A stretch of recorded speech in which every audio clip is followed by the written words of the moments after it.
이제 본격적으로 알고리즘의 개요에 대해서 살펴보도록 하겠습니다.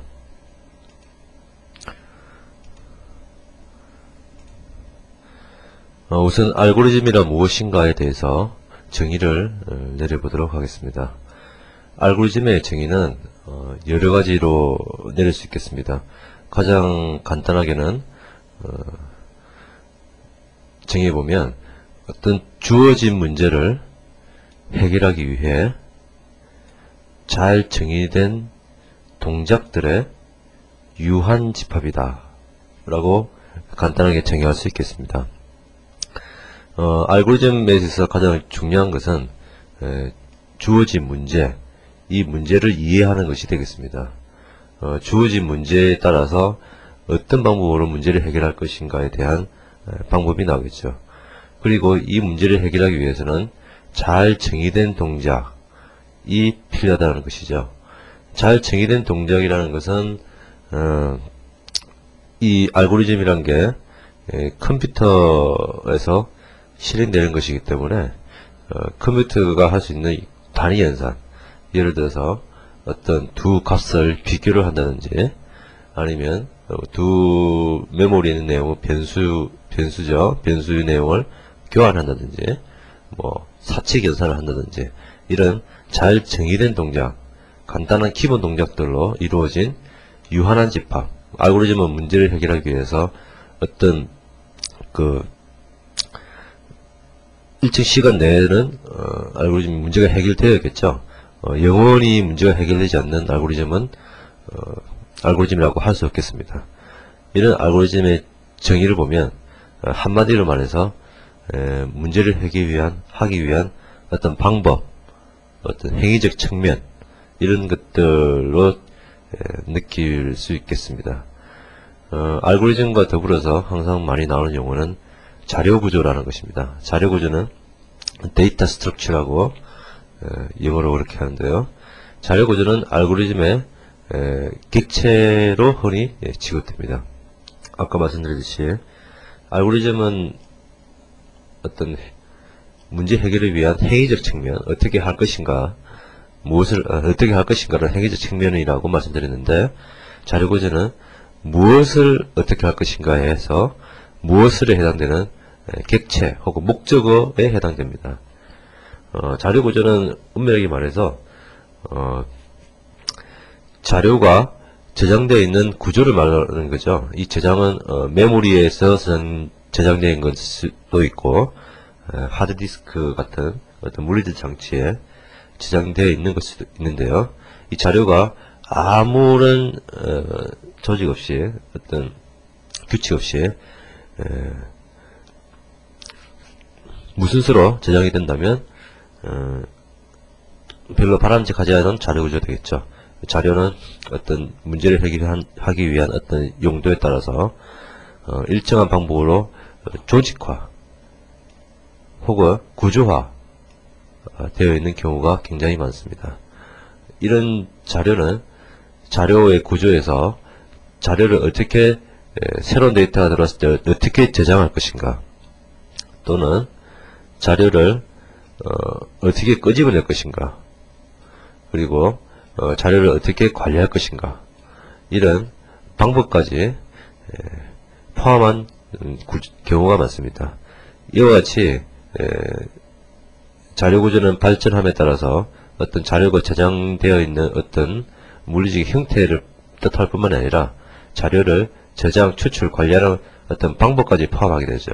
쉽게 말해서 자료구조와 어떤 알고리즘, 객체와 행위가 합쳐진 형태가 많다는 것이죠. 이런 것들을 한마디로 말해서 추상 데이터 타입, abstracted data type이라고 일반적으로 얘기합니다. 추상 데이터 타입은 약자로 ADT라고 보통 많이 쓰고 있습니다.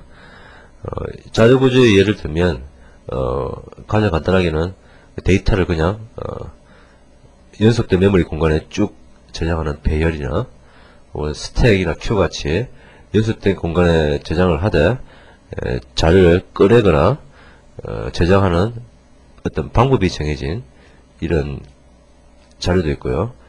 트리와 같이 연속된 메모리 공간이 아니라 어떤 비선형의 비선행이라는 것은 자료가 일률적으로 직선적으로 전환된 것이 아니라 2차원적으로 혹은 1.5차원적으로 복잡하게 전환되어 있는 것을 말하는데요. 이런 여러가지 자료들과 어떤 행위적 측면이 합쳐진 여러가지 자료 구조들이 존재합니다. 이런 자료 구조들조차도 알고리즘의 영역에 해당되겠습니다. 그래서 자료 구조와 알고리즘은 특별히 굳이 구분할 수 있는 그런 개념은 아니죠.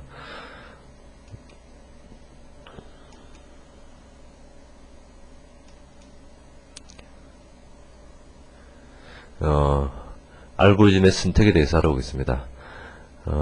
어떤 주어진 문제, 어떤 하나의 문제에 대해서는 여러가지 알고리즘이 존재할 수 있습니다. 예를 들어 볼까요? 제가 지금 있는 곳이 현재 사당동이라고 가정을 하고 서울시청까지 가야 됩니다. 이런 서울시청까지 갈 수 있는 방법은 어떤 것이 있을까요? 굉장히 많겠죠. 시청까지 가는 문제에 대해서 방법은 굉장히 많습니다. 예를 들어서 전철을 타고 갈 수도 있을 것이고요. 버스를 타고 갈 수도 있고, 택시를 타고 갈 수도 있고, 혹은 제 차를 몰고 갈 수도 있을 것입니다. 이렇게 주어진 문제에 대해서 알고리즘은 여러 가지가 존재할 수 있습니다. 실제로 가장 기본적인 문제인 소팅에 관해서도 삽입정렬, 선택정렬, 퀵정렬, 기수정렬 등과 같은 여러가지 알고리즘들이 존재하게 되어 있죠. 그렇기 때문에 어떤 문제가 주어졌을 때 나한테 알고리즘을 선택하는 문제가 발생하게 됩니다. 도대체 어떤 알고리즘을 내가 선택을 해야 되는가, 이런 문제에 대해서 어떤 기준을 알아야 되는데요. 가장 중요한 진리는 절대적으로 최상의 알고리즘은 없다. 즉 뭐냐면 어떤 문제에 주어진 환경과 제한점, 이런 것들을 고려하지 않고 절대적으로 최상의 알고리즘은 거의 없다고 봐야 됩니다. 예를 들어 보죠. 아까 시청까지 가는 문제를 생각했었는데요. 내가 여기서 시청까지 가는 때 주어진 환경이 굉장히 중요합니다. 예를 들어서 내가 지금 출발하는 시간이 월요일 아침 출근 시간대다. 그렇게 되면 내가 제 자가용을 몰고 가는 것은 굉장히 비효율적인 방법이 되겠죠. 굉장히 밀리니까요. 그럴 때는 지하철을 타고 가는 것이 굉장히 빠릅니다. 효율적이고요. 또 여러가지 또 문제가 있죠. 예를 들어서 내가 지갑에 현재 돈이 없다, 얼마 없다, 몇 천원밖에 없다면 택시를 타고 가는 것은 불가능합니다. 그렇기 때문에 그때도 지하철을 타야겠죠. 하지만 전혀 막히지 않는 새벽 시간대다 그러면 제 차를 몰고 가는 것이 빠르겠죠. 이렇게 주어진 문제와 문제에 주어진 따라 있는 환경과 제한점에 따라서 알고리즘은 선택은 이루어질 수 있다는 것이죠. 그렇기 때문에 조건을 고려하지 않은 최상의 알고리즘은 거의 없다고 봐야 되겠습니다. 알고리즘에 있어서 가장 중요한 선택 조건은 속도와 자원이 되겠습니다. 일반적으로 속도가 빠른 알고리즘은 자원 혹은 리소스를 많이 차지하게 되고, 자원을 적게 차지하는 알고리즘은 속도의 불이익을 볼 수밖에 없는 것이 정설입니다. 그래서 이 두 가지는 항상 어떤 밸런스를 맞춰야 되는 건데요. 내가 주어진 상황, 예를 들어서 메모리가 별로 없는 어떤 인베디드 시스템에서 알고리즘을 선택해야 된다면 당연히 자원을 적게 차지하는 알고리즘으로 가야겠죠. 하지만 현재 PC와 같은 아주 뛰어난 기능의 CPU와 충분한 양의 메모리를 가지고 있다면 자원을 많이 차지하더라도 속도상의 효율성이 있는 이런 알고리즘을 선택하는 것이 좋겠죠. 이런 속도와 자원의 관계를 알아야 되겠습니다. 자원은 주로 아까 말씀드렸듯이 주로 메모리 혹은 하드디스크의 양 이런 것들로 표현할 수 있겠습니다. 일반적으로 저 같은 경우는 혹은 일반적인 경우에도 알고리즘은 단순한 것이 좋습니다. 예를 들어보죠. 내가 어떤 프로그램을 작성한다고 할 때 여러가지 개발 방법이 있겠습니다만은 프로그램을 일단은 그 전체적인 기능을 전체적으로 구현하는 것이 굉장히 중요하게 됩니다. 이것은 왜 그러냐면 프로그램이 전체로 일단 돌아가고 난 다음에 그 다음에 부분적으로 기능을 개선하는 이런 과정을 거쳐야 프로그램의 어떤 버전업이라든지 관리라든지 이런 면이 아주 수월하게 되는데요. 그렇기 때문에 속도를 위해서 복잡한 알고리즘을 선택해서 그걸로 인해서 어떤 오류가 발생할 가능성이 있겠죠. 사람은 실수를 누구나 할 수 있기 때문이죠. 그렇기 때문에 어떤 지나치게 속도를 생각해서 뭐 성능이 뛰어난 알고리즘을 선택하는 것, 처음 개발부터 이런 속도 결벽증은 별로 바람직하지는 않습니다. 정신건강상 별로 좋지 않겠죠. 또한 그 알고리즘 그 해당 부분이 얼마나 많이 사용되는가에 따라서 알고리즘을 선택해야 되겠습니다. 예를 들어서 프로그램 전체에서 이 알고리즘 부분은 뭐 몇 번에서 몇십 번 정도밖에 실행이 안 된다.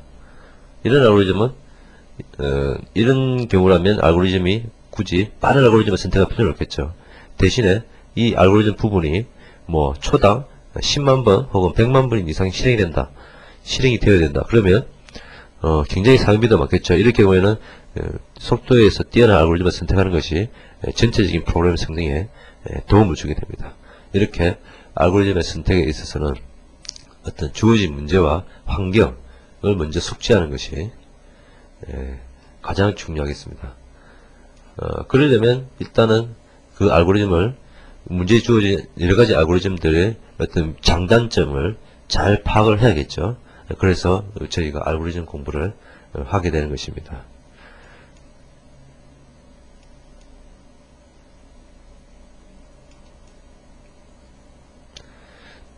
알고리즘의 간단한 예로 두 정수를 곱셈하는 것에 대해서 알아보겠습니다. 뭐 정수의 곱셈은 뭐 C++에서는 그냥 곱하기 연산자를 써서 곱셈할 수 있습니다. 그러나 이제 저희가 어떤 CPU를 개발하는 입장에서 생각해보죠. 정수를 곱셈하는 어떤 로직을 우리가 만들어야 된다고 가정했을 때 어떤 방법이 있을까요? 저희가 정수의 곱셈은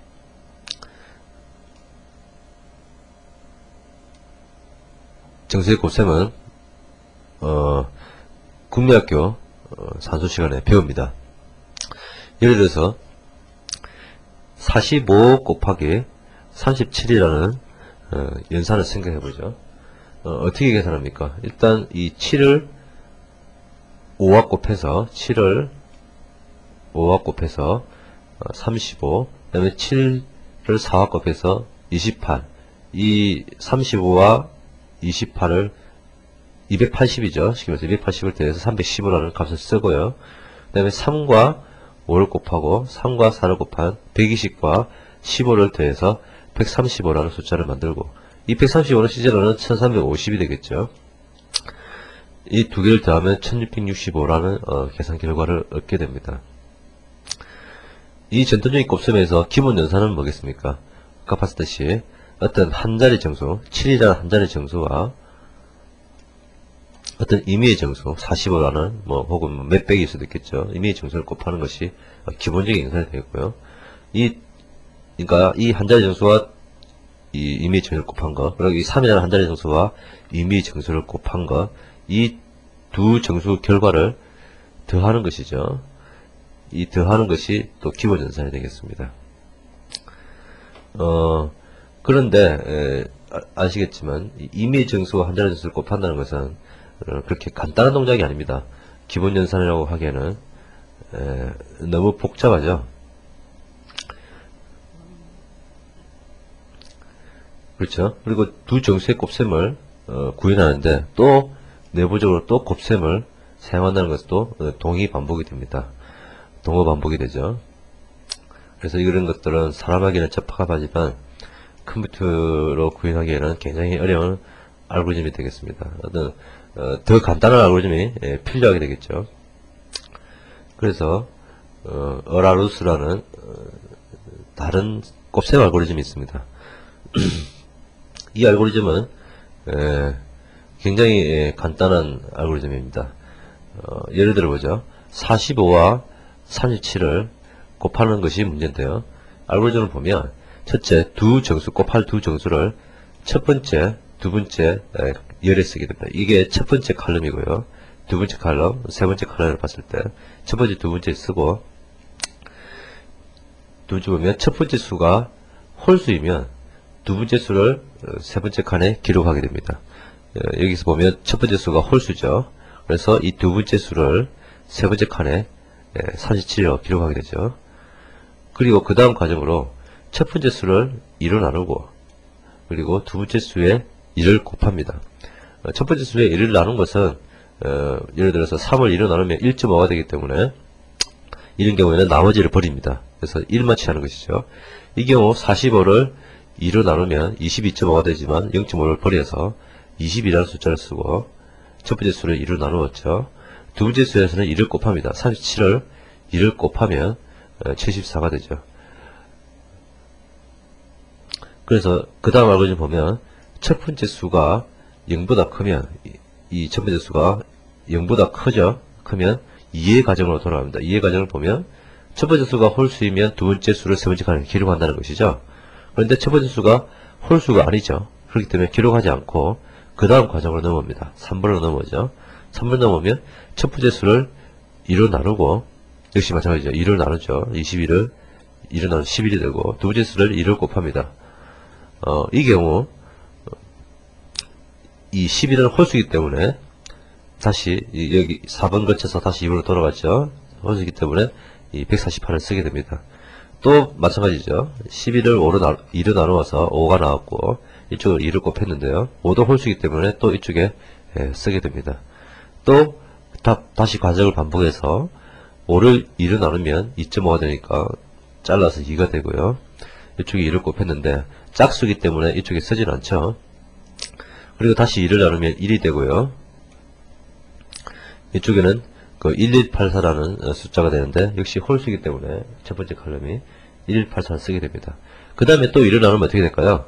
1을 나누면 1을 나누면 0.5가 되는데 잘라버리니까 0이 되죠. 그래서 이 4번 스텝에서 0보다 크면이라는 조건이 만족하지 않기 때문에 5번으로 빠져나오게 됩니다. 5번으로 빠져나오면 세 번째 칸의 수를 모두 더한다는 것입니다. 37과 148, 296, 1184를 다 더하면 1665가 됩니다. 아까 계산과 동일한 결과가 나오죠.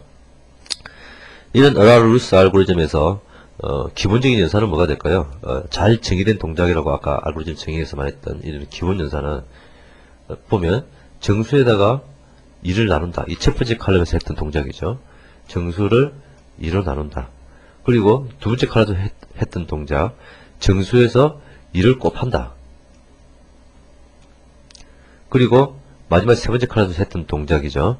이 두 정수를 모두 더한다. 그 두 정수를 계속 더하면 되는 것이죠. 이렇게 2로 나눈다, 2를 곱한다, 정수를 더한다. 이런 아주 기본적인 알고리즘으로만 이루어집니다. 정수에 2를 곱하는 것도 뭐 어떤 곱셈 알고리즘에 또 곱셈이 들어가니까 동의 반복이 아니냐 이렇게 말할 수 있는데 뭐 이것은 아닙니다. 예를 들어서 어떤 A라는 수를 2를 곱한다는 것은 컴퓨터상에서는 어떤 shift 연산자라고 그러는데요. 이렇게 A란 값을 왼쪽으로 shift를 시키면 이게 2를 곱한 효과가 됩니다. 이거를 좀 자세히 알아볼까요? 예를 들어서 이진 포기법을 알아야 되는데요. 이진 포기법으로 6이라는 숫자를 볼까요? 6이라는 숫자는 예를 들어서 4비트라고 적었을 때 0, 1, 1, 0 예를 들어서 이제 여기에 1의 자리, 2의 자리, 4의 자리, 8의 자리 때문에 요 4의 자리와 2의 자리가 1이 되기 때문에 두 개를 더하면 6이 되죠. 이게 6이 되는데 이걸 shift, left 왼쪽으로 shift를 하게 되면 1, 1, 0, 0이 됩니다. 이 결과는 뭐냐면 이것은 4의 자리고 이것은 8의 자리이기 때문에 두 개를 더하면 얘는 12가 되죠. 얘는 6이고요.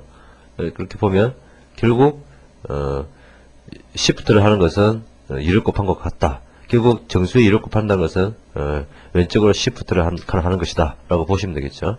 반대로 시프트를 오른쪽으로 하게 되면 2를 나누는 효과가 됩니다. 위에 있는 이 연산 2로 나눈다는 것은 어떤 변수 A를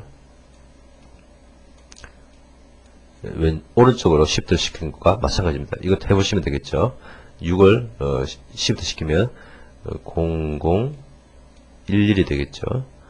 그렇기 때문에 이 값은 3이 됩니다. 역시 2를 나누는 효과가 되겠죠. 이상으로 알고리즘의 기본적인 알고리즘의 개요를 살펴봤고요.